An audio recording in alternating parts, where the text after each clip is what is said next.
एक मकड़ी थी। उसने आराम से रहने के लिए एक शानदार जाला बनाने का विचार किया और सोचा कि इस जाले में खूब कीड़े मक्खियाँ फंसेंगी और मैं उसे आहार बनाऊंगी और मज़े से रहूंगी। उसने कमरे के एक कोने को पसंद किया और वहाँ जाला बुनना शुरू किया। कुछ देर बाद आधा जाला बुनकर तैयार हो गया। यह देखकर वह मकड़ी काफ़ी खुश हुई कि तभी अचानक उसकी नज़र एक बिल्ली पर पड़ी जो उसे देखकर हंस रही थी।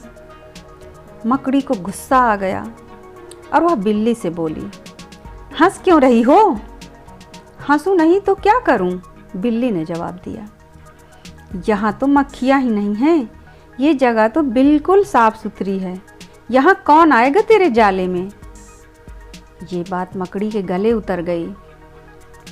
उसने अच्छी सलाह के लिए बिल्ली को धन्यवाद दिया और जाला अधूरा छोड़कर दूसरी जगह तलाश करने लगी। उसने इधर उधर देखा, उसे एक खिड़की नज़र आई और फिर उसने जाला बुनना शुरू किया।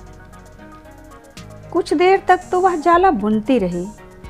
तभी एक चिड़िया आई और मकड़ी का मजाक उड़ाते हुए बोली, अरे मकड़ी, तू भी कितनी बेवकूफ़ है। क्यों?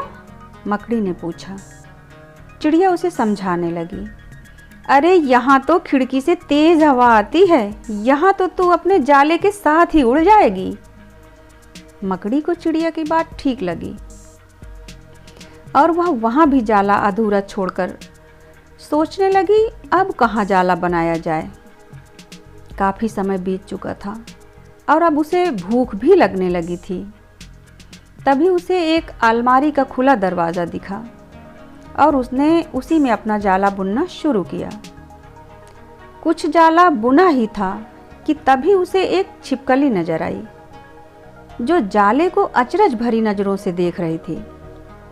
मकड़ी ने पूछा, इस तरह क्या देख रही हो?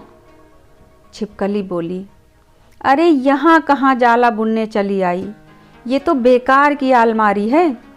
अभी ये यहाँ पड़ी है, कुछ दिनों बाद इसे बेच दिया जाएगा और तुम्हारी सारी मेहनत बेकार चली जाएगी।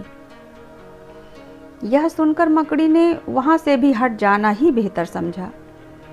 बार बार प्रयास करने से वह काफ़ी थक चुकी थी और उसके अंदर जाला बुनने की ताकत भी नहीं बची थी। भूख की वजह से वह परेशान थी। उसे पछतावा हो रहा था कि अगर पहले ही जाला बुन लेती तो अच्छा रहता, पर अब वह कुछ नहीं कर सकती थी, उसी हालत में पड़ी रही।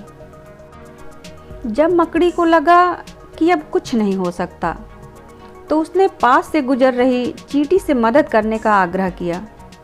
चींटी बोली, मैं बहुत देर से तुम्हें देख रही थी, तुम बार बार अपना काम शुरू करती और दूसरों के कहने पर उसे अधूरा छोड़ देती, और जो लोग ऐसा करते हैं उनकी यही हालत होती है।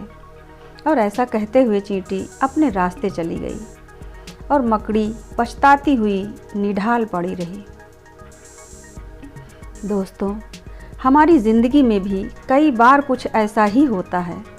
हम कोई काम शुरू करते हैं, शुरू में तो हम उस काम के लिए बड़े उत्साहित रहते हैं, पर लोगों की टीका टिप्पणी की वजह से उत्साह कम होने लगता है और हम अपना काम बीच में ही छोड़ देते हैं।